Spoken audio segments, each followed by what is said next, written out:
আমার সব জয়েন্টে হাতে পায়ে আঙুলে সব ব্যথা ছিল। বিছানা থেকে আমি উঠতেই পারতাম না পেন কিলার না খেলে। হ্যাঁ, ওই আমার হিমোগ্লোবিনটা অনেকটা কম বলে মাথাটা ঘুরতো। ন্যাচারাল হেলথ ওয়ার্ল্ডে আপনাদের স্বাগত জানাই। আজকে আমাদের সাথে আছেন অর্পিতা ঘোষ। কিছু সমস্যাগুলো নিয়ে উনি ডক্টর কে.এন. সাইফুল্লাহ স্যারের কাছে ট্রিটমেন্ট করাচ্ছেন। আসুন ওনার থেকেই জানি ট্রিটমেন্ট করার পর উনি কেমন আছেন। নমস্কার। কি সমস্যা নিয়ে আসলো আপনার?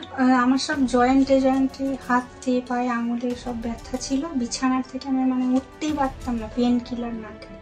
আচ্ছা, এখন আমি স্যারের ওষুধ খেয়ে অনেকটা ভালো আছি। আর পেন কিলার আমাকে এখন আর নিতে হয় না। আপনার যে সারা শরীরে বলছেন ব্যথাটা ছিল, সেটা কত বছর ধরে ভুগছেন? 6-7 বছর হচ্ছে। এর আগে কোথাও ট্রিটমেন্ট করা হয়নি?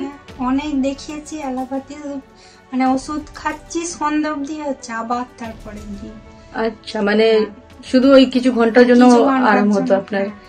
আর ব্যথা ছাড়া কোনো প্রবলেম অন্য? হ্যাঁ, ওই আমার হিমোগ্লোবিনটা অনেকটা কম বলে মাথাটা ঘুরতো। আচ্ছা, সেটা কেমন আছে আগে থেকে? আগে থেকে অনেকটা কম আছে। আর একটা ফিস্টুলা প্রবলেমও দেখা দিচ্ছে আপনার প্রেসক্রিপশনে, সেটা কেমন আছে? সেটাও স্যারের ওষুধ খেয়ে অনেকটাই ভালো আছে আগের থেকে। ফিস্টুলা প্রবলেম আপনার কত বছর ধরে হচ্ছিল? 3-4 বছর। এখন আর অনেকটা ভালো আছে। খুবই ভালো। মোটামুটি আপনি যা যা সমস্যাগুলো নিয়ে এসেছেন, এই 40 দিন ওষুধ খাওয়ার পর অনেকটাই ভালো আছেন। ভালো লাগলো শুনে। আপনি সুস্থ আছেন, ঈশ্বরের কাছে প্রার্থনা করব যাতে আরো তাড়াতাড়ি পুরোপুরি আপনি সুস্থ হয়ে যান। ধন্যবাদ।